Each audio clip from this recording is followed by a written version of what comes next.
Добрый день. Добрый день, уважаемые участники 11-го Центральноазиатского торгового Good форума. afternoon, dear participants of the 11th Central Asian Trade Forum. I'd like to greet you and welcome you on behalf of the CTJ project, USAID's project at the 10th session dedicated to women and the youth during the post-pandemic period, and wish you all fruitful work. Before we start with our session, with the work of our session, let me make several important announcements to make sure that we stay connected. And the session is conducted on the Zoom platform. You can always also watch the broadcasting on the YouTube channel. And in the chat box, you can find links to the Russian and English versions of the session. You can always also join us through the Teams channel. There are links in the chat as well. The working language of the forum is English and in Russian. Now, to choose the language of your preference, please find the globe sign on the bottom of the screen in Zoom. Dear participants, please pay attention to the fact that note that your microphones are going to be muted throughout the forum. We will be happy to get your questions via the chat box. If you have any technical issues or if you have any questions for speakers through the Q&A box, we will respond to those questions, of course. So prior to the crisis that was caused by the limitations aimed at fighting COVID-19, the analysis that was conducted by the Boston Consulting Group demonstrated that if women and men participated as entrepreneurs on an equal basis, then global GDP could have gone by 3 to 6%. This is a huge number. And what do you think? Should we, women, be at par with men, or are we playing an active role already in the development of our region? Women in Central Asia account for almost half of the population, with the majority of women in the working sphere are in Kazakhstan, about 48%. Quite often, our women on their career path are faced with so-called glass ceiling, and they remain just at regular jobs. As a result, there's a low level of involvement of women in decision making, and there are very few women are presented on the higher government levels. And the crisis caused by the pandemic has an unprecedented impact on companies of all types and sizes worldwide, and of course our countries and the countries of Central Asia are not an exception to that.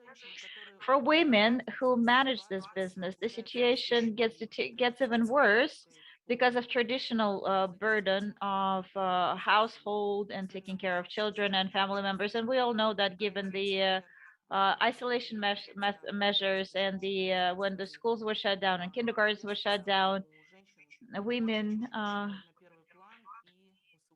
have a lot more responsibilities than men, and they experience an acute deficit of time to actually take anti-crisis measures and to conduct their business. Let's find out from our speakers today what is happening and what is the role of a woman and women in development of transportation and logistics sector during the post-COVID time.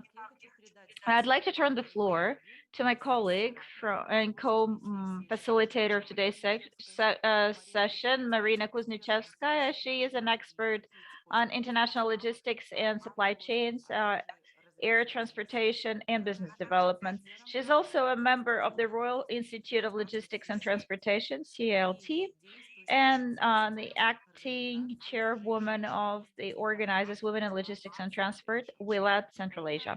Marina, over to you.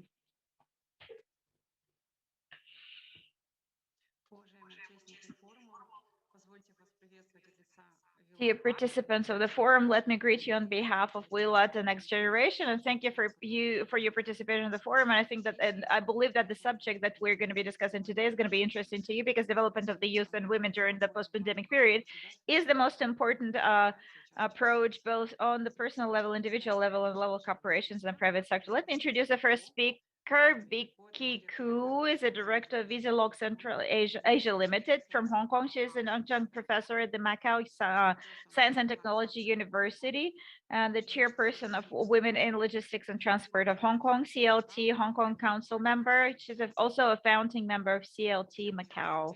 And she's going to be talking about the capacity building for women and logistics. Vicky, over to you. Good afternoon, Marina and Aisan. First of all, thank you for inviting me to this wonderful event. I am very happy and delighted to be part of the event with you. And I would like to take advantage of the next few minutes to talk about why we need to continuously learn for our career, for our development. So may I start? Thank you. Okay. I have prepared a few slides that I would like to share with you. Can you see my screen? Yeah, we can see. Okay, thank you. Okay, so on behalf of Willets, I would like to deliver this speech that we have prepared for you. And first of all, I would like to give a little bit more introduction about the CILT and Willets geographic coverage, and that leads to the development of the capacity building center as a virtual learning center across all countries that we can reach out to.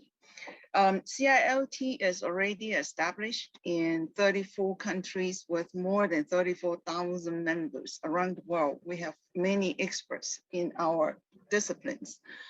And Willet is already established in 30 different countries. And the number 31 is coming up very soon at the end of this month in Africa. And we have more than 3,000 members around the world. And we all recognize the need for us to propel and develop further ourselves because of the following reasons. First of all, and it's very inspiring that we have a very great global chairperson, Ms. Gayani Diawis, leading us in this term. And it is one of her 5 objectives in these 3 years to help building the capacity of the women members that we can reach out to. And this is to prepare for the future and to enable them to advance in their career ladder. And coupling with that is the new normal. We are all being hindered by the pandemic, and we are all grounded, not be able to travel for a long time already. Even though we may be able to travel sometime in the near futures, we are dealing with and facing with a very new and different economies because the geopolitics has already changed the supply chain all over the world. And also the technologies that we can reach out to and has already improved our way of living and has already helped us to migrate from a passive supply chain and logistics planning stage to a predictive supply chain status already. That is being done through the AI and also the advanced technologies that is being digitalized and give us enough data to predict what is going to be needed in the near future. And coupling with that is the climate change. If you hear a little bit of noise from my background today, it's because Hong Kong has been raining in the last 24 hours heavily. Some of the district has been flooded. And I think you must have seen from the news that quite often China has a heavy rain, hail, and last night all of a sudden temperature dropped 20 degrees. The temperature is drastically changing the way of our living. And all of this is entailing our consumer behavior to be very different from before. Consumer is not purchasing as inventory at their home. They are only deferring their purchase decision when the time they need it and in smaller quantity. They do not stock up. And that is the way of the urbanized people's living style. So with all of these changes, we must learn how to adapt to the new economy and the new environment that we're living in. And to do that, we need to build an agile organization within ourselves. When we say agile, it literally means all the workers, all the employees, preferably across functional. But how can we do that if we are working for multinational companies? We may be very good at our functional area and do a very good job in a silo, but we have to broaden ourselves and be able to learn about other people's disciplines and be able to make holistic and sound known decisions for the company. And it's almost impossible to ask everybody to be cross-functional, but at least we should be able to learn at a higher level and at a broader term of how to collaborate with the others. And therefore, with the recent development of the capacity building center that we have built, we are offering a few programs. The CALF program, Career Advancement Life Formula, which Marina has took great efforts to translate that into Russian and has delivered 3 times in Central Asia for you already. It's helping all the young talents and young executives to learn if they have to be at an executive position and make good decisions. How can they do it? In addition to the theoretical academic information that they have learned, what would be the practical experience that they need to gain from the successful industry leaders in order to make those good decisions? And another program that we highly recommend you to look into is the Sustainability Leadership Program. It has just been finished for the first run, and we will have another version of enhanced program sometime next year for everybody to learn how to establish your sustainability actions, how to report your ESG, and how to monitor your KPI to achieve the goal. And the coming up program is about digitalization. We cannot act ourselves like an IT expert or a scientist to understand all technologies, but we have to at least be able to understand how we can make decision and choice of technologies in order to benefit our company or the organization that you're working in, to agilely adopt digitalization. And that means you want to learn from the expert and the experienced leader who has already experienced the success and the pitfall of all the deployments, which you will be able to find in our program. This program will be coming up in 2 weeks' time for all of you to register. Okay, and then next year, we're going to introduce business coaching trainings and mentorship.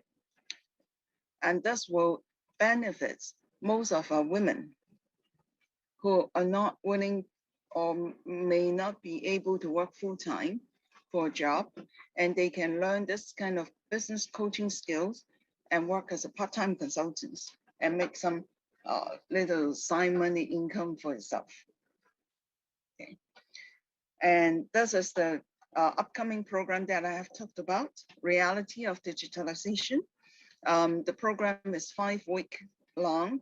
Every Wednesday, you'll be gathered online to learn from the successful executives about how they have digitalized their organization. And here is the registration link you can reference. For more information, you actually can go to ask Marina for details. In addition to that, we do not want to undermine the powerful learning module that is the bite-sized learning. For most of the women, we have business to take care of. We have to look after the family after work. And you may not be very flexible in time to attend classes. So bite-sized learning is designed for you to go online and on demand and learn something little different and new to yourself in about 15 minutes chunks of knowledge. Okay, so usually after a month, you should be able to finish one module of learning. And this is the supply chain professional development portal that our platform is offering it with collaborations from CIOT Singapore, who the government is offering the certificates, professional certificates, if you will finish the first 4 modules at your own pace. And then if you have the time to go for another advanced professional certificates, there are more modules for you to go after as well. So learning is a continuous way of life, and we have to always keep up with the changes around us. I would like to spend a little bit of your time here to explain how the CILT and WCBC ecosystem work. You may notice that our program and courses are not exclusive for women.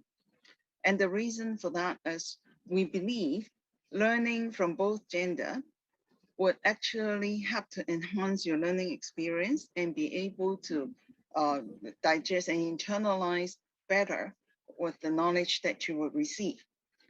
But any of the program surplus that we can make will be for other WILET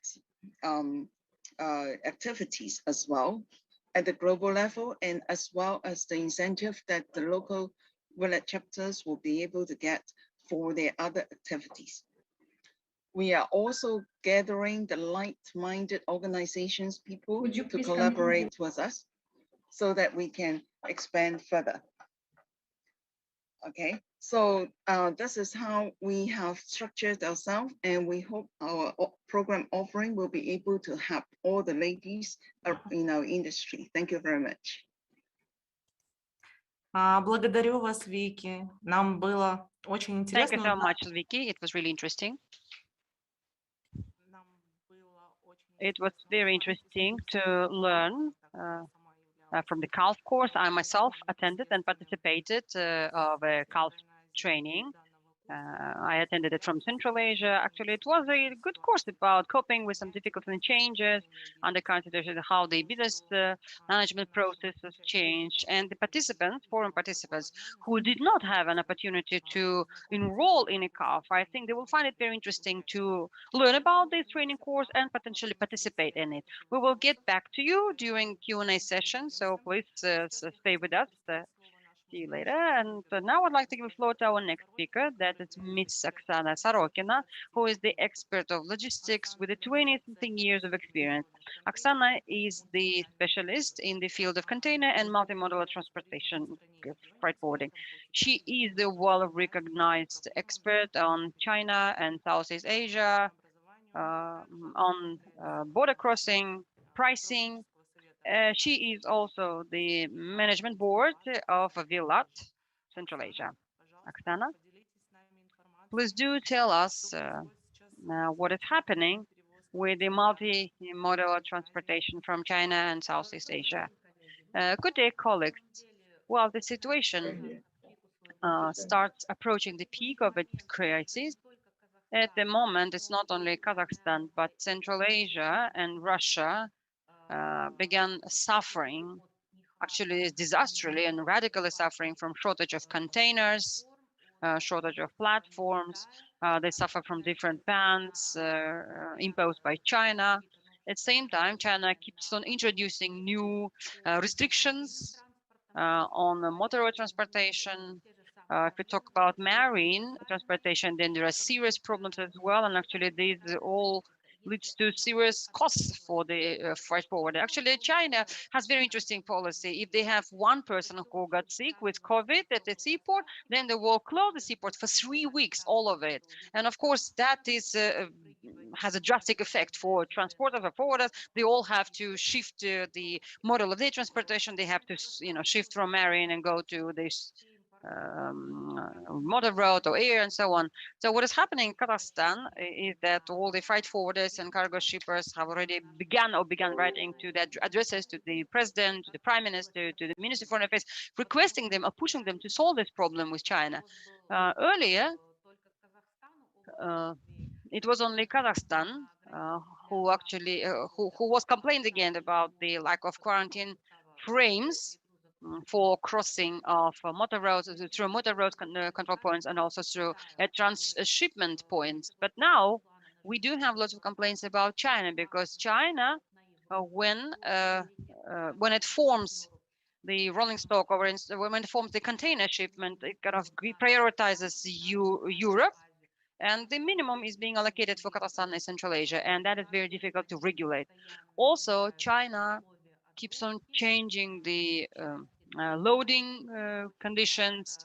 The tariffs fluctuate all the time. For instance, if you submit your cargo for storage for safekeeping, the price may change, really. And I'm afraid that this situation will continue till the end of the next year. All the negotiations are taking a long time, both on Kazakh side or Chinese side.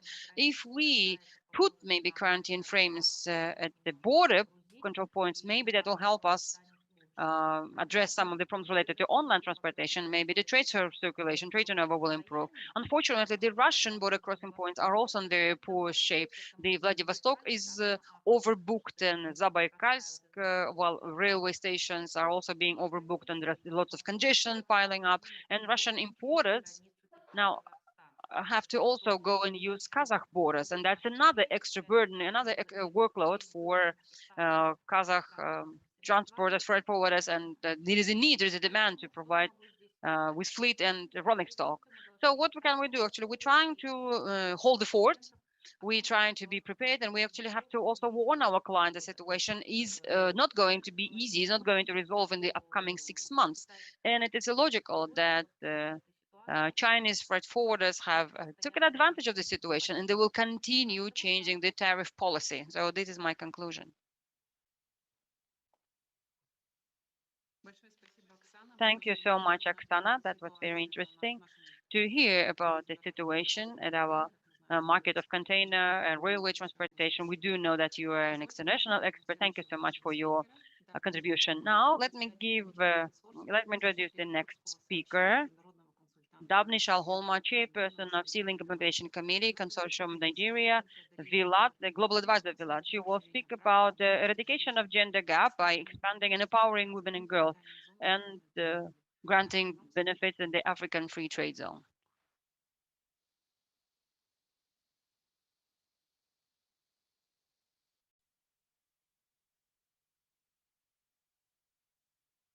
Dear Dabni, mic is yours. Hello, can you hear me? Can you hear me? Everything is fine, yes. Okay. Dabni, you're muted. Oh, I'm muted? Okay. Oh, thank you very much. Thank you, Marina, and thank you all our sisters in Kazakhstan and Asia for inviting me to this program. I would have to maybe be a little bit detailed on the continental free trade area, but I must start with the fact that COVID-19 was a major world disruption, exacerbating gender inequalities, and gender stereotypes are everywhere. They are not just in Africa, but they are everywhere. And this has had serious negative impact on women's lives and livelihoods due to overrepresentation in the informal trade sector, especially with COVID border closures. Some of our border crossings, when the closures happened, it is the women that were hard hit with that problem, because women enterprises actually dominate that trade. It is recorded in Africa that 80% of the informal trade is being controlled by women. And that is a lot of trade, because most of our trade that is journalized and formal is minimal compared to the informal trade.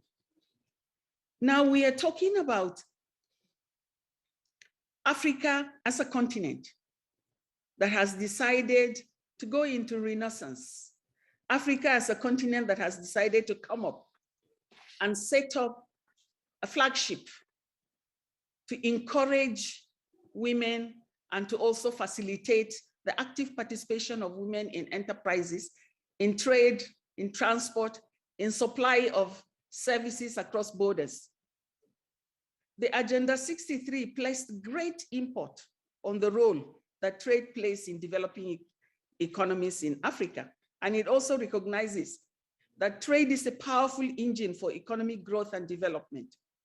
In Africa, barriers to trade have resulted in a fragmented regional economy. We have so many regions in Africa, but the regional organizations that are identified as and also relate with the African Union are 8. I belong to the ECOWAS region. And I can say categorically in the ECOWAS region that the fragmentation is very obvious, that over time, our regional role in the global trade market is fundamentally raw material and commodity supply in exchange for manufactured goods.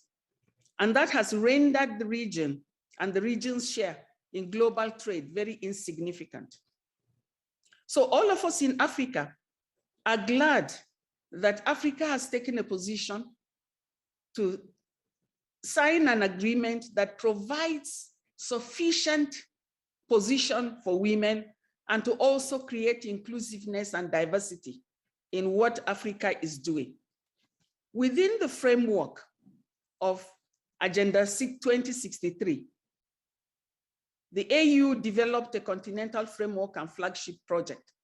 One was the Blue Economy, which was very inclusive of women, because it is the women that you see that are involved in fisheries, they are involved in tortoise growing, they're involved in so many other fishery-related businesses and trawling. But it also set up the AfTA, like I said. Because if you look at the AfTA and you look at the world comments that are being made, the International Monetary Fund reported that Africa is home to the fastest growing economies globally. And that report was made in 2019, where business spending in manufacturing is projected to reach $666.3 billion by 2030. And Africa is expected to be the world's next manufacturing center, creating over 100 million jobs. Now, like I said earlier, AfTA is one of the greatest achievements of the 21st century Africa. It is not just a trade agreement. It is an instrument for development intended to eradicate poverty and to lift hundreds of millions of Africans out of poverty by 2030. Women and youths have displayed key involvement in trade and commerce over the years, especially in our continent and in my region. It is, however, not difficult to make a case that they serve as key stakeholders in Africa's economic development, because they have the population, they have the zeal and the agility, because usually it is the women that come back stronger, even when businesses are tough, even when there are border closures. Post-COVID-19 pandemic, you see women still struggling to cross borders with wares and goods. AfTA therefore creates a way forward for equal women's representation into the ecosystem in Africa and in the world. It is the first time the issue of gender equality is explicitly stated as an objective for the continent. And that's why I'm saying it is not just African Renaissance, it is women or African women's Renaissance. It represents one of the greatest opportunities for bolstering inclusive growth and sustainable development. And it's a significant milestone in African regional integration efforts, removing 90% of the tariff goods and services over the next 5 years. We anticipate the unlocking of a historical and prioritizing the inclusive participation of women stakeholders while upholding their economic rights, accesses, and the endless opportunities that it provides. From a study in which I participated, women and youth in the ACTA, like I said, there are critical articles of ACTA.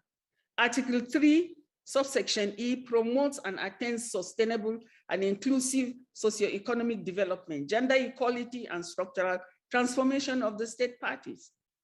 So the state parties are given responsibility at the level of the Action Committee to ensure that they are working in tandem with the principles of ACTA. Then Article 27 to subsection D of the Protocol on Trade in Services, which actually covers transportation and logistics. State parties are mandated to improve the export capacity of both formal and informal service suppliers, with particular attention to micro, small, and medium-sized women and service suppliers. Women were explicitly stated. Formal firms are the ones that are usually found, or small-scale formal firms are the ones that are usually found in the border relationship or border crossing of trade. They are generally recorded as illegal commercialization of cross-border trade, but it is not illegal because it actually falls into so many categories. You find firms that are formal, that are trying to cut corners. You also find firms that are partially trying to cut corners by under invoicing and refusing to declare, so they do not want to go through the formal borders. You also find the informal firms, which are the very small firms where women dominate the business, that are simply trying to make a living or to eke in a living for the family. And a lot of them are actually involved in legitimate businesses. The whole of Lagos, for those of you who know Lagos, Tinubu was built on actually informal trade across the border. In West Africa, we have 5 corridors. We have the Senegalese to Bamako corridor. We have the Abidjan to Ouagadougou corridor in Burkina Faso. We have the Lomé to Ouagadougou corridor. We have the Tema to Ouagadougou corridor. We have the Cotonou to Niamey corridor. And we have the Nigerian Lagos to Niamey through Jibia. Now, the Lakaji corridor is one of the corridors that has been studied extensively by USAID. There are 2 corridors that are actually holding the West African sub-region. The first corridor is the Lakaji, which leaves Lagos to Jibia and into Niamey, and is carrying a lot of trade. But one of the ones that is most fundamental is the Alco corridor, which is the Lagos-Abidjan, and is a coastal corridor. Because it's a coastal corridor, in trying to create solutions for all the problems that are being suffered across corridors, we came up with the concept of sea-link. We set up a shipping company so that we can carry goods along the coast for all these women who are having it difficult to cross the corridors. I must say, the success and the acceptance of sea-link in the industry is phenomenal because it reduces the cost. It is also a green service because you are using green vessels, you are using vessels that are fabricated to actually be environmentally sensitive and sustainable. You are also carrying goods that belongs to more than 11 countries across the West Coast. So for intra-African trade, sea-link was the answer and is still the answer.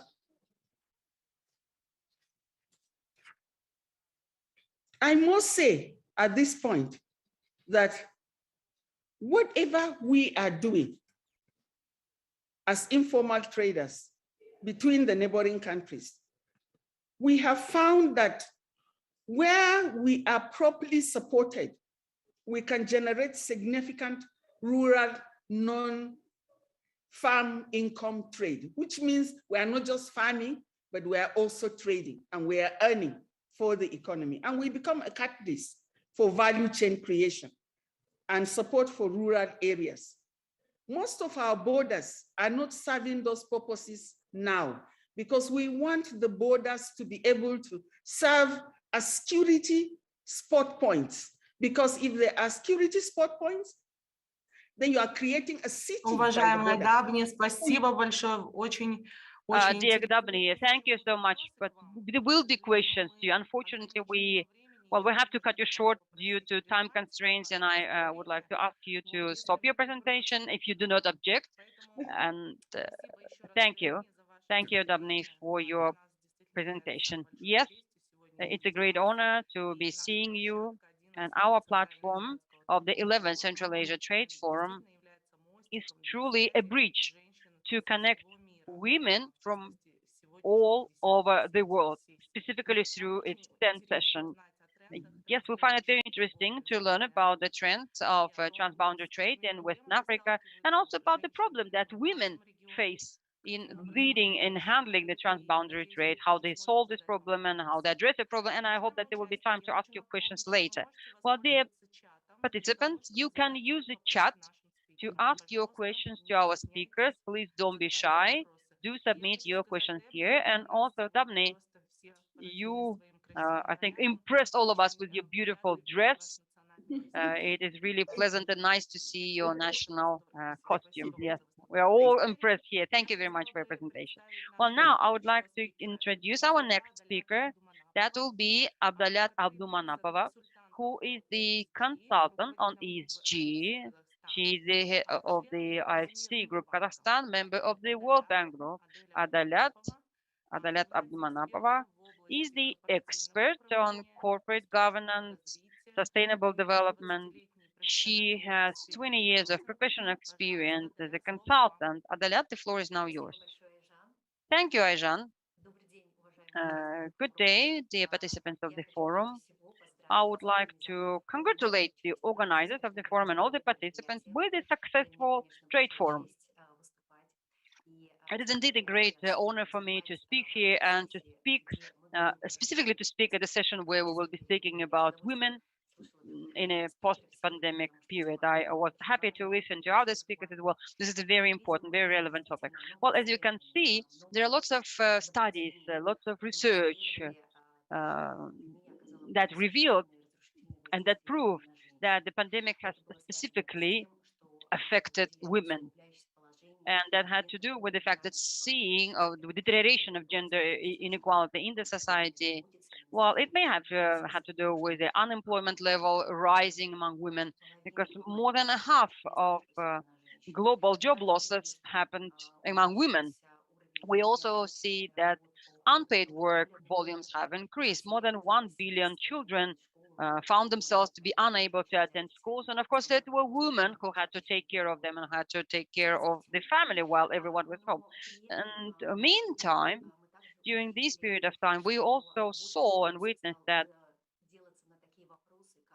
the issues as corporate governance, ESG, value of women leadership, moral, ethical values, compassion, care, they all receive more attention. These are all the characteristics which oftentimes were omitted if we talk about traditional business, but which traditionally are associated with women.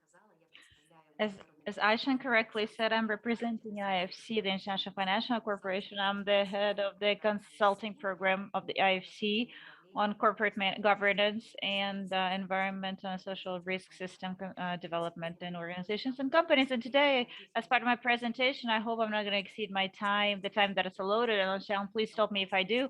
So during my presentation, I'd like to focus on these two pillars, gender diversification once, what's the importance of that. And on the other hand, that's the ESG questions, which Vicky covered very well in her presentation.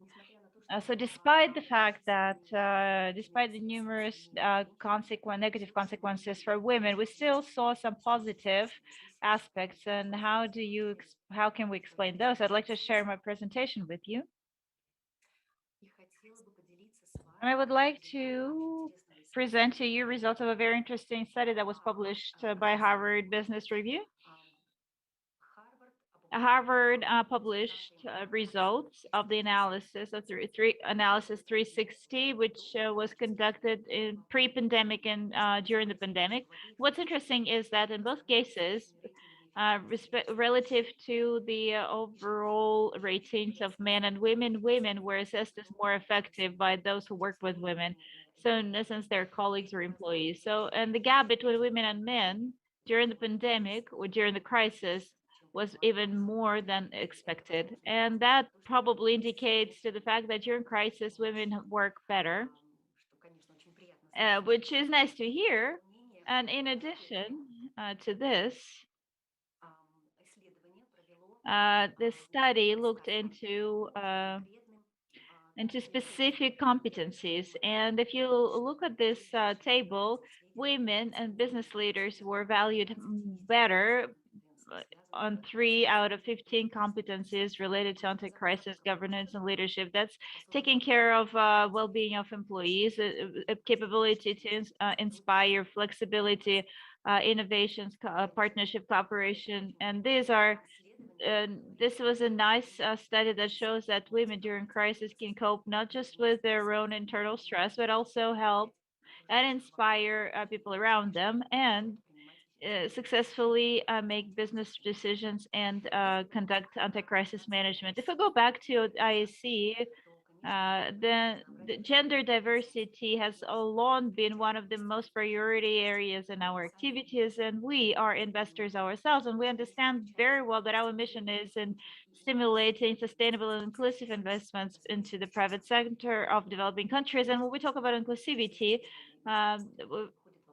first of all, talk about gender diversity, and that directly depends on corporate governance issues. The reason for that is that numerous empirical studies, including those that were conducted by our organization, demonstrate that if women are on active positions in the board of directors, occupy strategic levels in those companies, then results of activities of these companies, both financial and non-financial indicators, are much better. And that includes, that has to do specifically with the ESG issues, because I'd like to go to the next slide.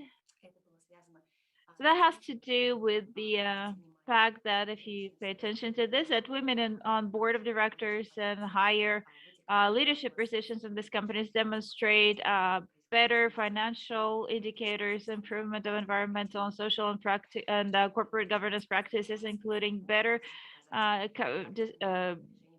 better provision of information, transparency, and policy-oriented and in family interests, and a higher level of sustainability of organizations. This is the subject matter that is not just a trend now. It has stopped being a trend a long time. If we talk about ESG, we're talking about the reality. This is the companies and organizations we're supposed to do yesterday, and by that I mean organizations in any sector, in any area, in any economy, and that economic sector, and that primarily includes the logistics financial sector. And this is what I'm showing in the presentation today. It is equally relevant for any sector of economy. If we go back to Kazakhstan, what is happening in Kazakhstan? The good news is that this year we initiated a large-scale market research on representation of women in boards of directors and on management positions. And this study hasn't been conducted in such a big scale, and we're happy to do that. We're happy to have this opportunity. Now we're working on the report, and soon we're gonna finalize this report, and we're gonna hold a roundtable, invite everyone there, where we're gonna discuss the results of this report. But looking ahead, I can say that we tried to draw the clear correlation between the level of the number of women on boards of directors, financial indicators of these companies. And very positive good news is that based on our results, Kazakhstan follows international trends and global trends, and I think that we all experience that issues of gender diversity, not just at the level of social protection of women or political rights or economic rights or whatever, but also at the level of corporate sector and at the level of the boards of directors, this issue is raised more and more often. This is a very positive practice. I would also like to say that in Kazakhstan, we're developing a guideline, standard guideline on development of corporate policies on gender diversity. And this guideline is going to be openly available. We hope that it will be available to companies that would like to develop their own policies on gender diversity and improve their operations. And as part of this guidelines, we will provide additional information as to what it is, what steps need to be taken. And we would also like to give some examples in the form of standard policies on gender diversity. And I hope that you will find it helpful in developing this area. And in conclusion, I'd like to say one important thing. We often talk about this glass ceiling. We talk about gender inequality in the corporate sector, not just in the corporate sector, but what is the reason for that? If we talk about business, then we see still prevailing traditional models, mindsets about gender roles and what we expect. How would men do? What would men do? What would women do? Including leaders, men and women. In other words, we're talking about gender stereotypes and preconceived ideas about the roles of men and women. And here we should say that we're not talking about men and their gender perceptions, but truth is that if we look at women and how they treat these preconceived ideas, that's the area that needs to be improved. So we need to work both with men and women in order to try and figure out this issue.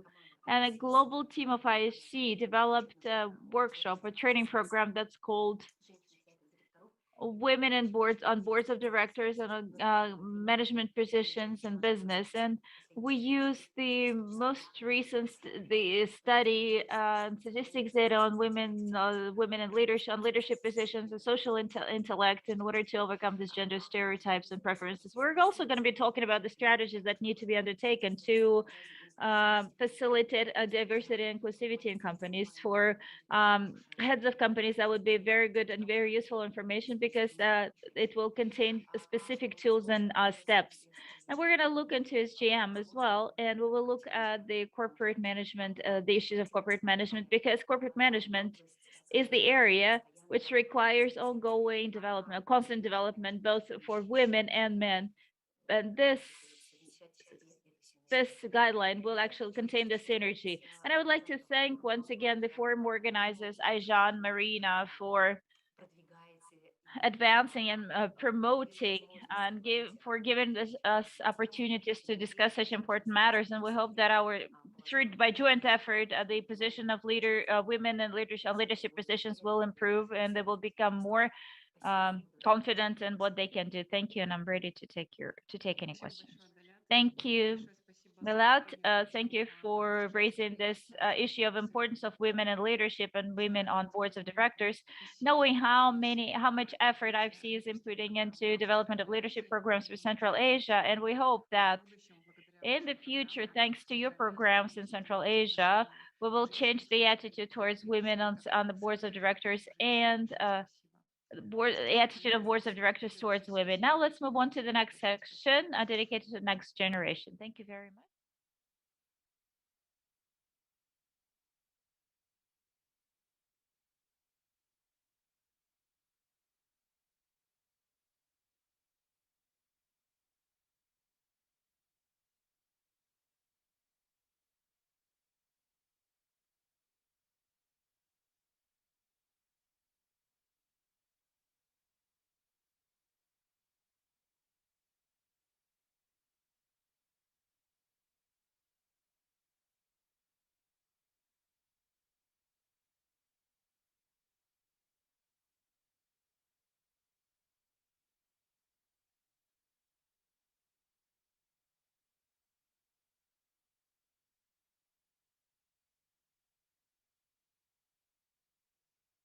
Уважаемые участники, позвольте... Dear participants, let's start the next session dedicated to Next Generation. Next Generation is the organization that is under the CLT, the Royal Institute of Logistics and Transport. And they support young professionals all over the world. The participants of today's session are going to share with us ideas about the successes, talk about successes that the youth was able to achieve during post-pandemic period. Our first presenter is Usman Shaibu, Assistant Chief and Reform Coordination on Strategies. He's going to be talking about naval logistics in post-COVID period, and he will also answer the question how pandemic affected naval logistics.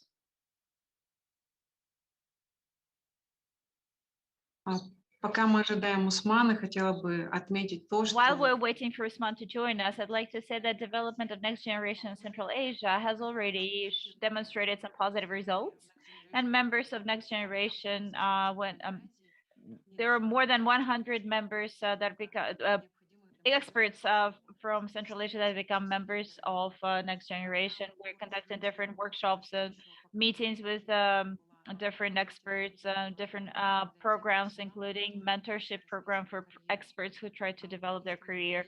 And we sincerely hope that with the help of CLT and with the help of next generation in the near future, we will see a new generation of young leaders who will change the attitude of logistics, the attitude towards logistics in our strategically important region. So, Osman, over to you.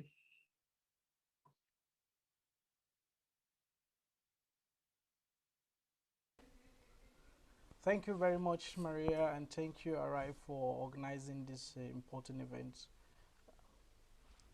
Hello, just to double check, can you all hear me?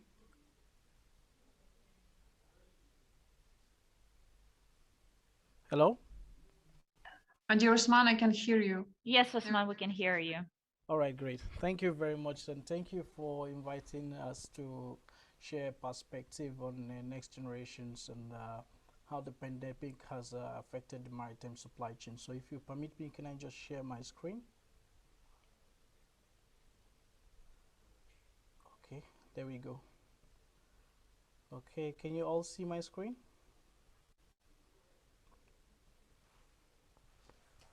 All right, thank you very much.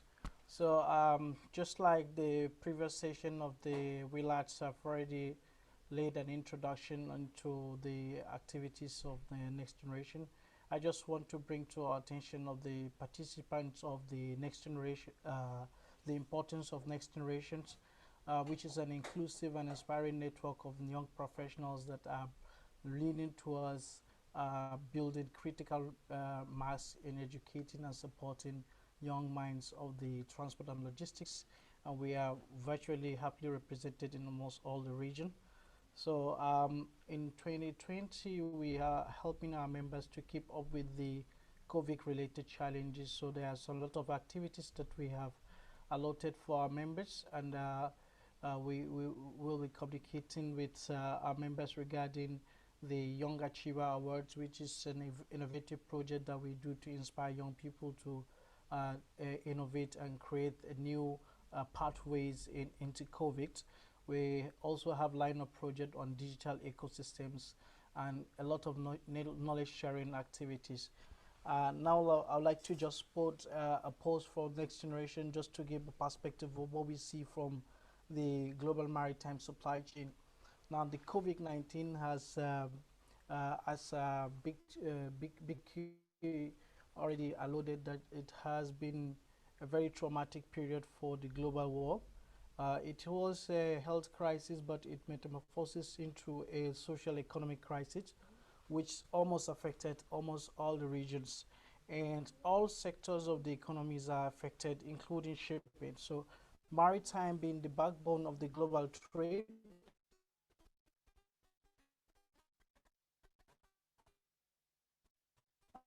is also affected and is known as the most effective volumes of the statistics that UNCTAD shared in 2020. The global seaborne trade was around 11 billion tons, but the COVID-19, we see that the pandemic has affected the industry by about 3.6%. That is in 2020, which is correlated to what we see in the GDP growth of countries. So if you see on the left side the corner of the graphs, it shows that the GDP growth by sector, particularly on an annual basis, we have had the greatest impacts that we have ever had in any crisis that we have, midwife in our time. So COVID is a very, very enormous challenge for the global industries.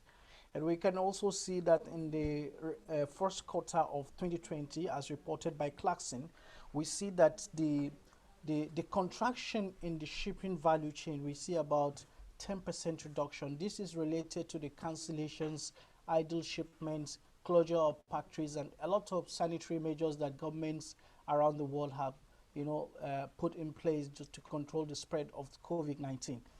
But the good news is that this effect is very across the region, so it's not uniformly across the board. We've seen that the greatest impacts were recorded in Asia, particularly in India. Europe is the most affected, and Latin America. We see some spikes in places like United States, but globally on an average we see that the contraction is about 4% reduction in GDP. Now, what is striking is to see that China still recording growth even with the pandemics, and this is because China over the years has established themselves as the global maritime supply chain hub. So it is where all the pandemic started, but the crystallizing effects spread across the world. But because of the resilience and the robustness of the economy, some of the shocks could be were able to be internalized within the sector.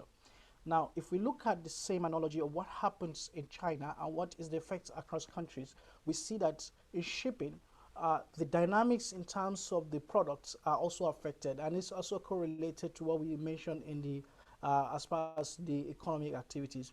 Like we see oil cargoes, particularly the regions in the Central Asia, is quite similar product I saw with Africa. You see a lot of the exports are majorly oil products or minerals, and that I've also observed that in Central Asia, because most of the 5 countries are landlocked countries, so there are like challenges over dependency on the third countries' logistics and supply chain networks. So that is related to some of the inefficiency, because as COVID closes down the border crossings and delays in terms of port and shipments, it does have an effect on the economy of the Central Asian countries. Now, but an important thing for us to note is the containerized sector of the shipping is one of the most was affected by the COVID due to the products mostly carried by containers are usually consumable goods, and so the effect is easily felt across board and across regions. And I think the Europe, though China is the production center for almost all this product, but it's usually consumed in the West. So the east-west bound actually affected the supply chain around the Central Asia, which is the crossroad for Asia and Europe. Now, the pandemics have almost likely we are navigating through it, and God willing we're gonna get over it. And like Vicky has mentioned, a lot of things countries are trying to do, but what is our recovery strategy plan? Globally, we see that there will be a lot of cooperation and restructuring in terms of the routes. Shipping routes will definitely change from the way they are, and this may relate to a lot of strategies that companies are trying to do to see how they can be able to improve profitability. Ports across the world are seeking for better connectivity and cooperation, so more ports will try to replace the competition that they usually have to remove some inefficiencies in their systems. We're seeing countries trying to adopt a lot of companies are adopting a reshoring approach, trying to bring back production back to their host countries, their main countries. And this actually is a shift towards protectionist approach. And recently we saw the reports published by International Chamber of Shipping about they did a study on the protectionists in the maritime economies, and they take a sample of our 40 countries to look at how those approaches they have taken has improved on their economy, and it turns out to be a very positive result. And I'll encourage all the participants to have a glimpse about that report. But beyond that, I see that the port needs to adopt a business continuity plan because dealing with pandemics, the crisis we have with the crew change and providing such disembarkment for seafarers and allowing them to have relievers is something that countries need to focus on in trying to build a more resilient approach in terms of dealing with crisis. We also see that a lot of shift towards remote working, which is partly things that will affect young people. There are a lot of opportunities for remote working, creating new business models around that. Trainings and training approach will definitely change. A lot of things are going virtual, and I think this conference is one of the enabler to such kind of attractions. We also see that the peak in terms of automation and digitalizations will be increasing within the industry. So yesterday I've listened to the presentation of Gesha. She mentioned about the issue of data sharing and open communication, and I think this is something that has to be deepened within the network, particularly within the regions, to ensure that more collaborations and synergies are done across the different links of the shipping industries. One of the important things to look in the shipping industry is to see how they can share slot utilizations across the shipping lines. So there is need for that cooperations around that network. And definitely the pandemics has also proven another way of looking positively on our environment. So there is a lot of increased awareness on green transition, particularly on fuels and energy. And lastly, I think I want to bring to our attention that we've seen a lot of report talking about resilient supply chain. And the truth of the matter is there is nothing like risk-free supply chain. Even when you produce locally, there's also a risk. So it's about what is the contingent approach you could be able to take in dealing with crisis. So from, I think, given the time, I will be able to pause here. I'll be able to answer one or two questions if any of the audience may have. Thank you.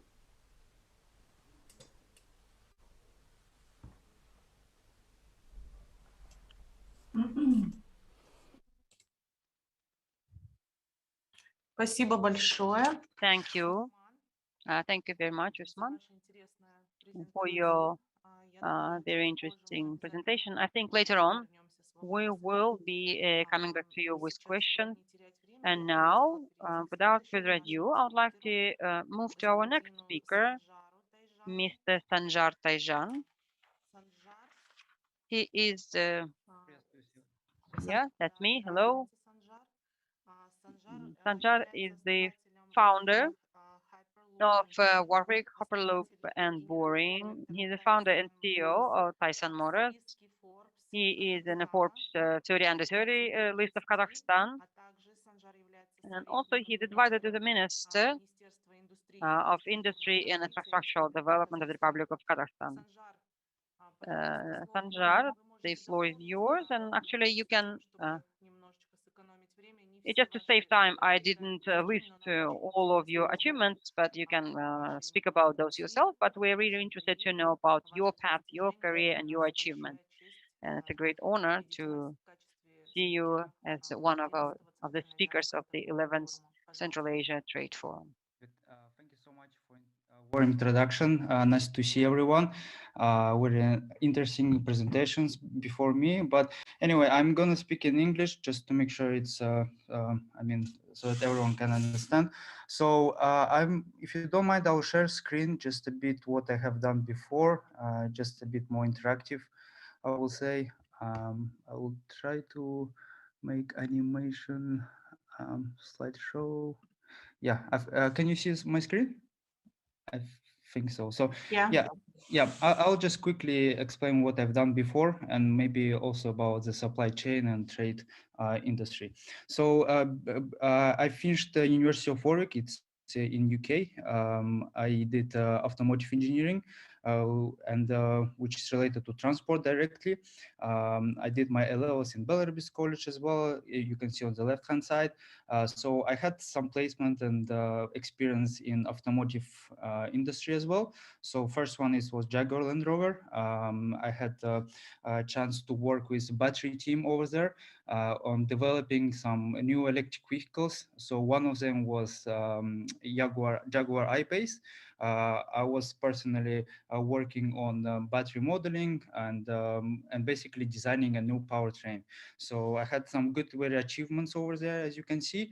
I also had some work with McLaren Automotive that we've been dealing with a new mode of batteries. I'm going to explain why I'm um, mentioning this, because it's quite important for the topic of supply chain. And this Faraday Institution, and I think this two projects I founded that's quite interesting. And to be honest, in terms of this is two student projects. We were competing in Elon Musk competitions for 4 years already.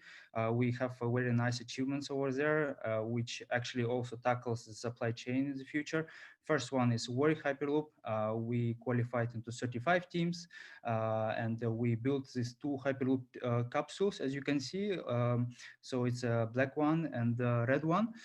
So that's so concept of Hyperloop is basically a tube of low pressure environment with a linear induction motor and magnetic levitation, which reduces all the drag forces ever you can face in general transport or in trains or even in airplanes. So it's kind of, it's promised to be like around 900, 1000 kilometers per hour from point A to point B, which is a very astonishing kind of and exciting future might be with Hyperloop, which I'm also, and that the second one is something that I'm really proud of, which is very recent results. I just got back from USA. We actually we got into finals of Elon's competition. So we've been building tunnels over there. So and yeah, so we finished it in the top 1% worldwide, which is top 4 teams.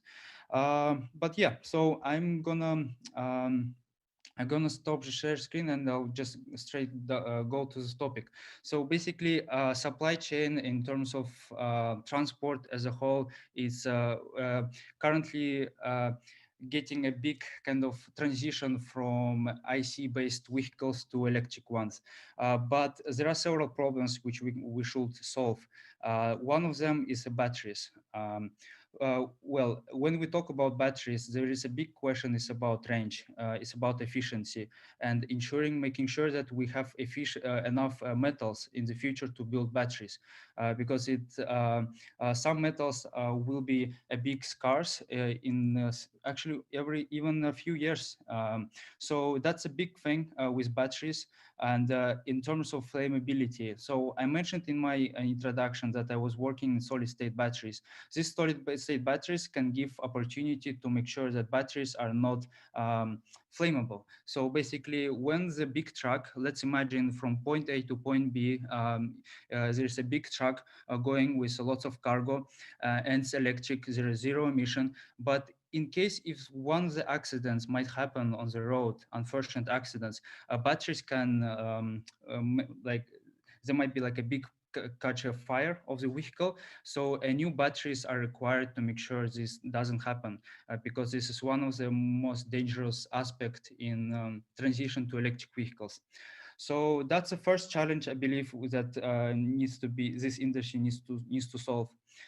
Second one is basically skills. So next generation, we should have new engineers. We should have more people interested in more technical, I will say, technical projects. And that's one of the things we've been lucky to do with Elon Musk related things. So I'm gonna show you now again the slides where so these numbers actually illustrate how much EVs in terms of electric trucks, electric vehicles will be introduced in the couple of years. So, and as you can see, from 2020 to 2023, there will be around 130 million vehicles increased. So which means that currently it's only 1% of global fleet only available on the road. And in the future, it will be much different number. And when people can say, okay, electric vehicles or like zero emission vehicles are quite expensive and so on, there are some very big research is coming along from very well respected platforms. Let's say this one was done by Bloomberg and Transport and Environment. It shows just in several years, electric vehicles will be as cheap as IC-based petrol vehicles. So what it means? It means that all the cargo, everything will be all efficiently, and we will not be damaging our environment, which is quite important. But and what else? So I touched on electric vehicles, but what else? Second one, I want to say two more projects. One project is a Hyperloop, which will be underground. And this will take around 15 to 20 years to make sure we actually have this technology. But the most important thing in Hyperloop or some sort of this new mode transport is everything will be automated. So what it means is basically, let's imagine we just put one package and we put it in underground in Hyperloop capsule, and it will be going at a very high speed with non-stop. There will be no weather condition kind of, so it will be just automatically going from point A to point B and very fast. So it will be expensive, but at the same time, this is something revolutionary, and all supply chain can be done very efficiently. So what I mean by efficiently is transport will be 3D. What is 3D? Is basically currently lots of cargo is transported on 2D on the roads, which makes lots of traffic. That's the biggest issue, and that's the time. But in 3D, we can build tunnels in different levels on Earth, and we can have like around 11 levels of tunnels going around, let's say like a London Underground, right? There are different levels of tunnels going from point A to point B. And that's similar we can do at the same time that transport can be 3D in the tunnels underground.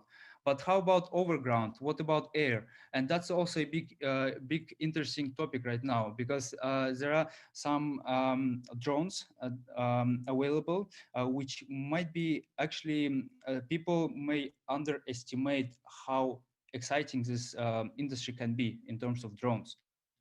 So, for example, in the next 5 years, there will be around 5x increase in terms of market size of drones.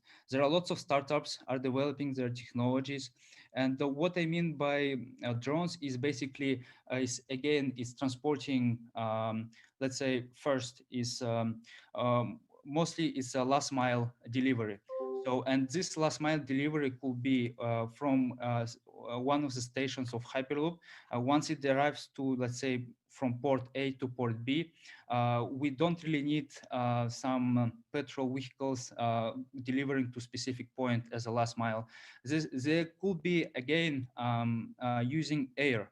And the air is, again, there are lots of challenges as well in terms of making sure we get drones on board. But in terms of regulation, in terms of technology, safety, and so on. But at the same time, I'm just taking a chance opportunity on this conference just to tell you that there are some exciting technology coming along to this industry for supply chain, and I'm personally very excited about this. There are lots of investments going in as well. There are exciting startups as well, which you can check on internet. But I feel like we should move forward. We should move forward with electric. We should move forward on thinking about environment, and we should all do together, and making sure that young generation, next generation engineers are involved with such exciting transition to a new mode of transport. Thank you.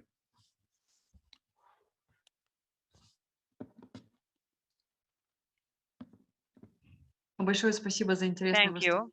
Thank you so much for a very interesting experience. Yes, your experience is unique, not only for Kazakhstan, but in Central Asia as well. Can I ask you for an advice. What needs to be done? What needs to be undertaken? Not to repeat your career, your story of success, but what can be done in order to achieve one's dreams? Do you want me to answer in Russian or in English? Okay, so я, наверное, на русском скажу, потому что, Okay, наверное, I will answer in Russian. я думаю, сначала это работа над собой. I think you need to perfect yourself. You need to work really hard, and you need to know yourself, to have a dream and to believe in your dream. You don't need to ask other people if they believe in your dream, because most of them won't. And most of them, they don't want you to be successful. You have to believe in yourself. You have to work hard. It is one thing, you know, to have a dream and to be convinced. Another thing is to be committed to work and sitting at your desk, not get distracted, not be distracted by the noise around you, but, you know, pursue your goal. And also think of the future.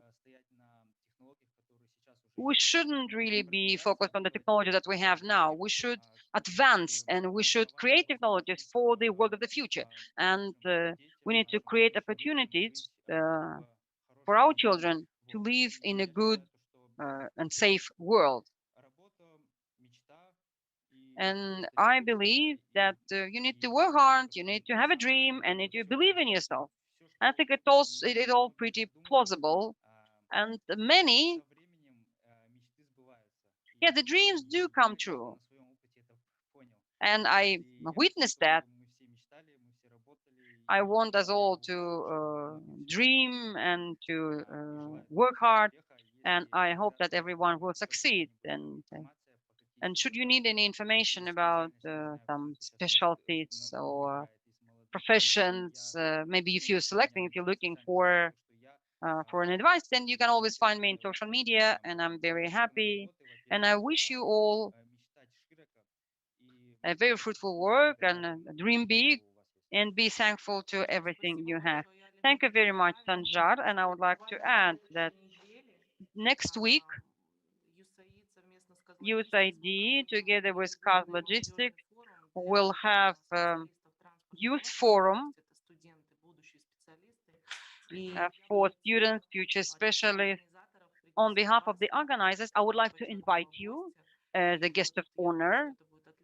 I think it will be a great opportunity for our youth to listen to this information firsthand from you. Thank you. Thank you. I'll be happy to do so. Thank you very much, Sanjar. Well, now I'd like to give the floor to our next speaker, Negaliete, the Secretary of CLT in Eastern Ireland, the winner of World Skills in Kazan 2019, worked in companies such as DHL, Global Football, and Leaders Ireland. She is one of the leaders of the Mega Generation movement, and she will speak on the topic of how to have skills requirement for use change in the transport and logistics sector in the post-COVID era. Megan, the floor is yours. Thank you, and thank you for having me here today. It's such an honor to be part of this discussion and on a very, very important topic that we have here today. So as introduced, my background, I've worked with DHL Global Forwarding in the pharmaceutical road trade. I've also worked with Lidl Ireland in their warehousing and logistics operations during COVID. And at the moment, I've returned to do my studies and study a master's in strategic management in the hopes to go on and become a lecturer. So a bit of industry and a bit of movement going on for myself at the moment, but happy to be here to discuss our topic around how the skills requirements have changed in the transport and logistics sector in a post-COVID world. So I suppose, as we all know, it's an industry that already pre-COVID was suffering from a lot of challenges that had to be overcome. Challenges such as the sustainability aspect with climate change, with Brexit, and with driver shortages across the globe. So an industry that was already crying out for the next generation and for new employees was then hit with COVID. And as we know, it was the one industry that never stopped moving, that all of our resources were called upon immediately to come to action to keep the global economies moving. keep the healthcare and the food supply when those needed it the most.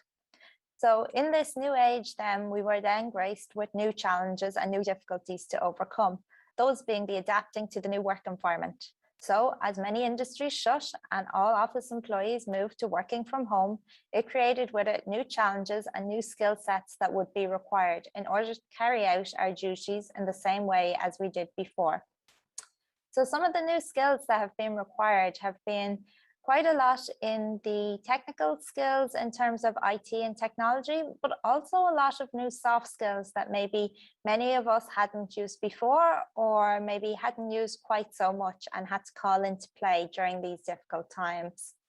So some of those soft skills have included self-motivation and resilience.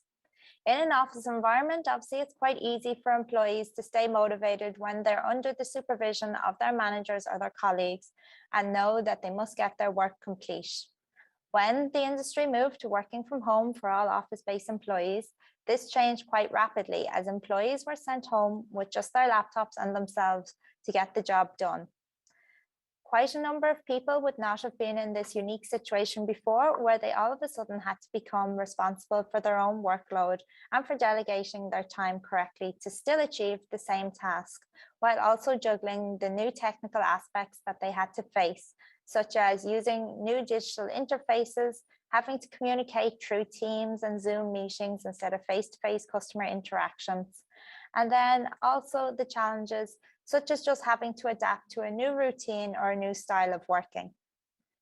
As many students and the next generation coming along were at the advantage of having the technical abilities, maybe potentially from their university or school level, or just from their own personal interest in IT and technology.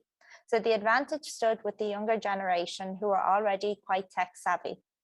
However, we have to take into account that there was also a number of employees who maybe weren't of the same generation and who also had to adapt.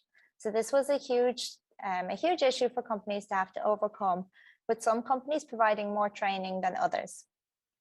But in terms of being a young person in the industry, there's a new set of skills that are now required for the same job. And in a post-COVID era where things are changing and we will not return to our old normal and we adapt to the new normal, these skill sets will be required well into the future. As many companies make the decisions to work from home permanently or provide the flexi working opportunity, this requires that these skills still be in place long into the future and become the new set of normal skills that will be required for the same positions that were there before, but may not when they were in the office full time. So, as a young person in the industry, there is a lot to consider, not just on the technical skills side, but also on the all-round soft skills and adapting to this new working environment. Many young people as well are faced with the challenge of trying to decide the career opportunity they want to enter and the industry and the particular part of the industry they would like to proceed with. So this creates with itself its own challenges. How to keep encouraging the next generation into our industry. This is something that is critical for all of us who play a role in the industry, whether it be from a business sector or whether it be from an educational sector. We all must make it the most attractive industry for the young people to enter by providing as much support, advice, and help to those who want to enter the industry so that they have the best opportunity to come in and support us in an ever-growing and ever-expanding, exciting industry. We've heard from so many speakers today with so many exciting changes coming up in the future. So I just know we're going to have a lot of people who are going to be very eager to join.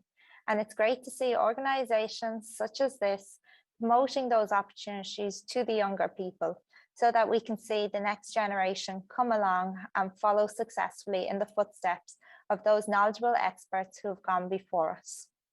So I take this opportunity now to thank you for having me here today and for participating, and I look forward to the Q&A session. Thank you. Спасибо большое, Меган. Очень приятно. Thank you, Megan. It's a pleasure to see you in our region on the platform of the Central Asian Trade Forum. I see that we have several questions to our speakers on the chat box. Specifically, we have several questions to Sanjar, to you. And if you could please turn on your video.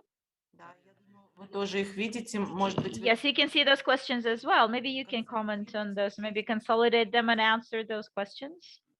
вопросы касаются, So вашей these работы questions в pertain команде to your work and the on the слышали, team of Elon Musk. I heard that recently you become top 4 out of 100 teams.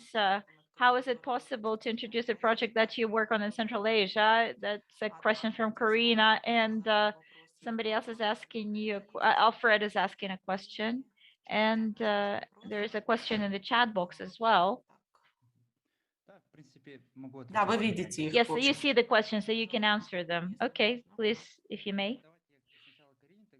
So let me answer Karina's question. Thank you, Karina, for your question.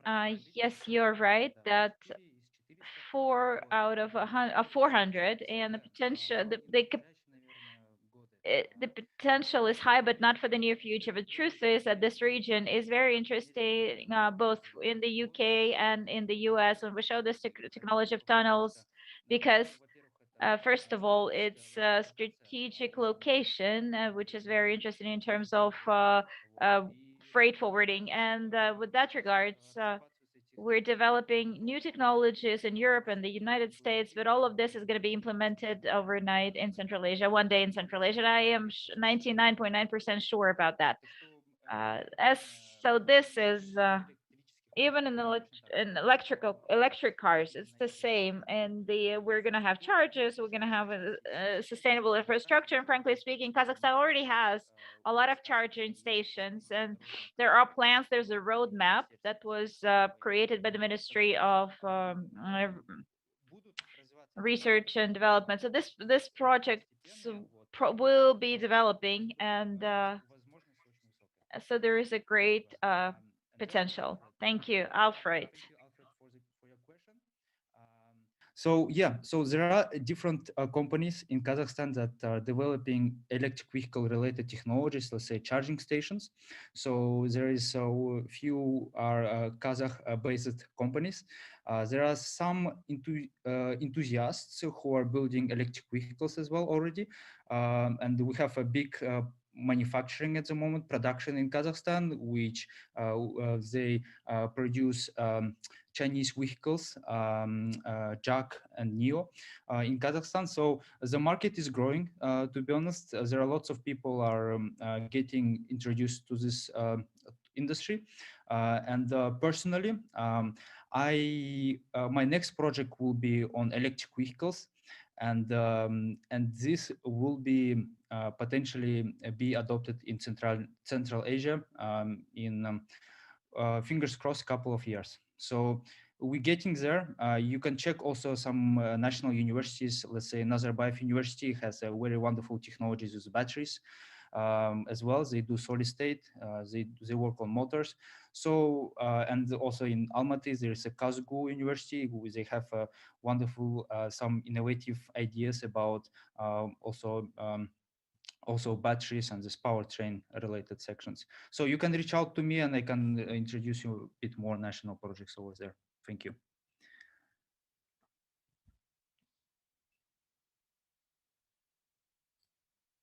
Спасибо большое, Санжар. Мы видим в чате еще вопросы поступают. Thank you, нашим Sanjar. We see more questions coming in the chat box to our presenters in today's session. Could you please, Megan, could you please answer the question? Are you here, Megan? You with Yes, us? I'm still here and I can see the question there, so I'm happy to answer. So the question being, what advice would I give to the next generation for transitioning from school to the industry to the working world? And I would say the best advice I can give you is that you are your own #1 supporter, and you should do everything that you can to learn as much as possible to get you as prepared for the working world.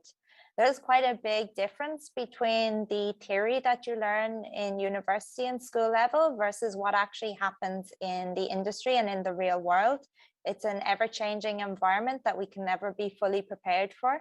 So the top skills I would say is being agile and being able to change as quickly as possible and being a good problem solver. because I think we can all agree in the logistics and transport industry, every day there's a new problem to target. So I think this is the best skill that you can have going forward.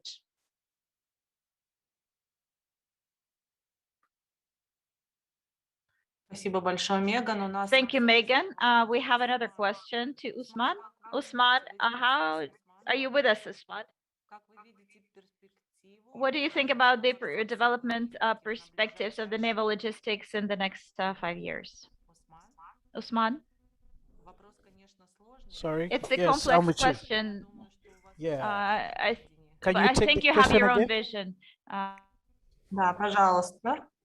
Как вы видите How do you see the future development of naval logistics in the next 5 years? если можно вкратце, пожалуйста. Just briefly, a few words. That's quite a very interesting question, and I think logistics within COVID and what it has shown from the presentation, I think what we'll see, I think there might be prospect, but I think for what I can come up, because it's a bit technical question as it is posed. So to be honest with you, I may not be out of my depths on the response, but I think it is. I would just say that there will be prospects. That could be a possible response I can give for now. Спасибо. Thank you, Спасибо большое, Осман. Usman. Я вижу, что мы уже сейчас... I see that we Hello, are good wrapping up. We should be finishing our session because our time is up. But Marina, do we have any more questions? Because we also have questions to our speakers of the previous block. I would suggest we consolidate them somehow and maybe give them in writing to our presenters, to Ms. Sorokina, Oksana, Adeliat, Devni, and Vicky. So maybe one question, if we can ask Vicky that one question. What do you think, Vicky? What do you think, Marina? Yes. We have a question from the audience, and historically it's been there was an opinion that a man is more intuitive and understanding high technologies. Do you think, to what extent, women in the modern era of digitalization, how can they compete with men? Women, how can they compete with men in this high-tech era? Interesting question. Men and women are born to be different, and I don't think we need to compete. But the innate ability to communicate by women is obviously higher than the opposite agenda. And that is the reason why men are also more intuitive on IT, because it has basically, you have to be an introvert and very focused on the only subject that you are focusing on. So I will not say that we will need to compete, but we can complement each other, because that is their specialty of making use of technologies and building IT systems to facilitate process. And women can design the process to make it work better for the organization. So I think we should go in complement with this. Спасибо большое, Вики. Thank you, Vicky, very much.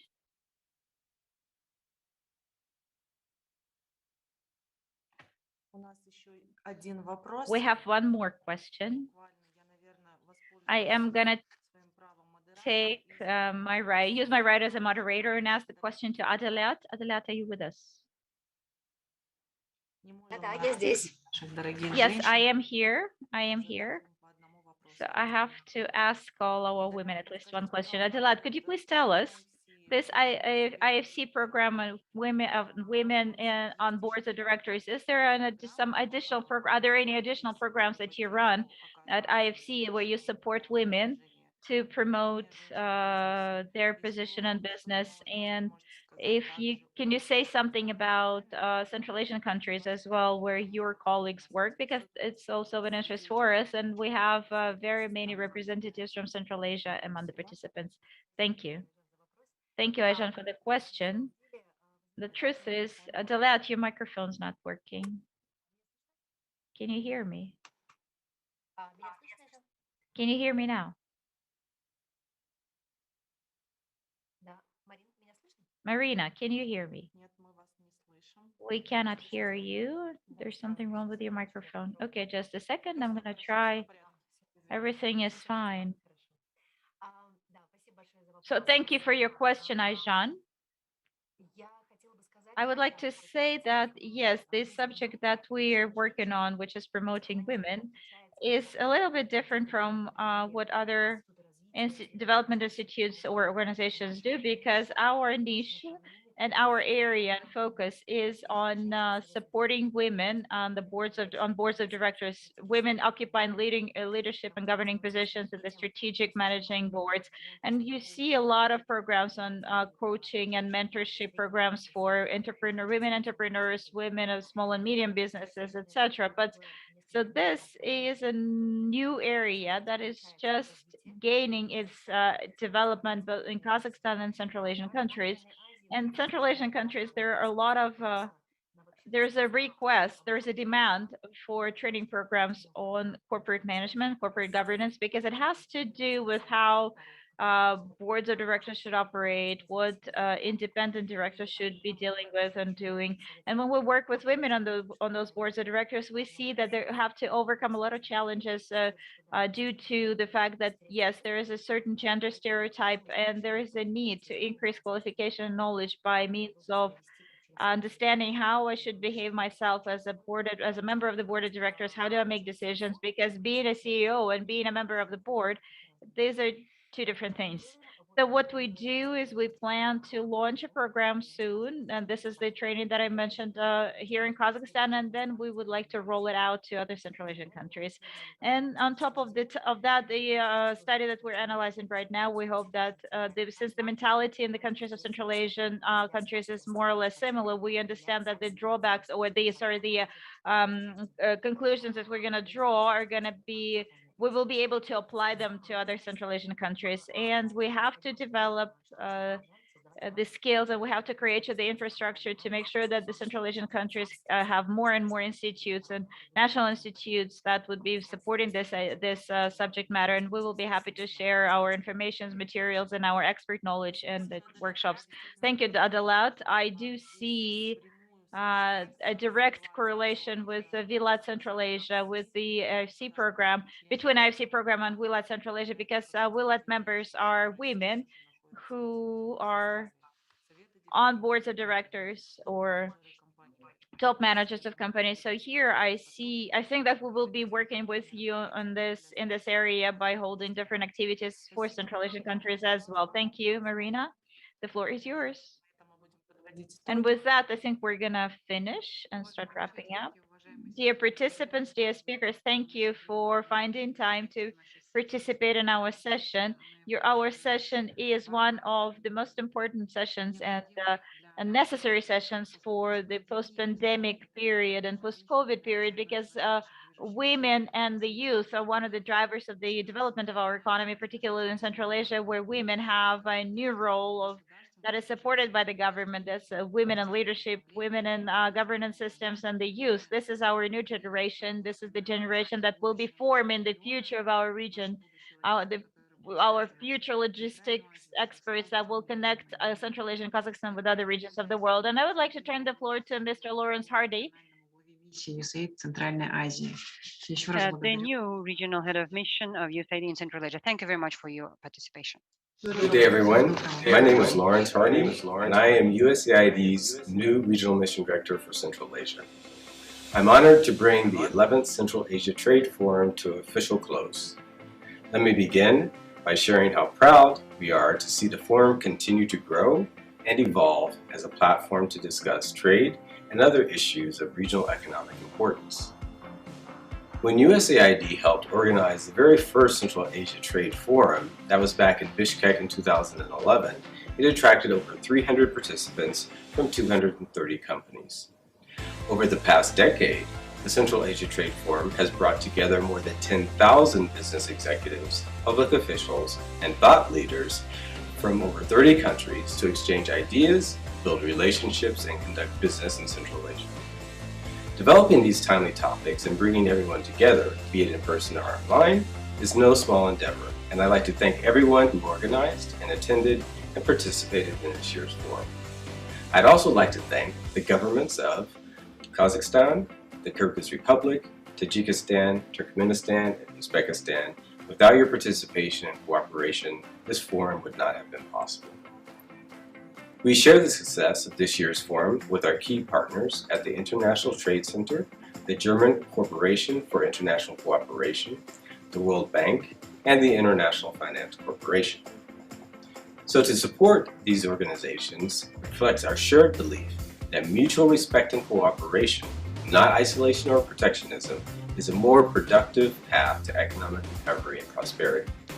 Indeed, over the past 5 days, as we've discussed, the pandemic's economic impact, economic recovery, and emerging trends in trade, some common themes like cooperation and connectivity seem always to be present in those discussions. From this week's sessions on trade and transport, to energy distribution, to digital economies, the idea of working together across borders to allocate resources and more effectively move goods and people is at the very core and heart of international trade. When we come together in forums just like this, we're reminded that good health and prosperity are not solo endeavors, that economic growth is not a zero-sum game, and that connectivity is not just about borders and bridges, but also about embracing new technologies that bring us all closer, even when certain realities keep us physically apart.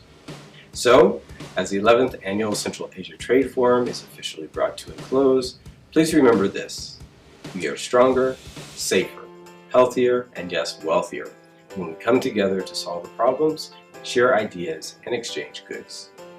We hope you're taking with you business relationships that are new, professional collaborations, and new investments across Central Asia and beyond. Thank you very much.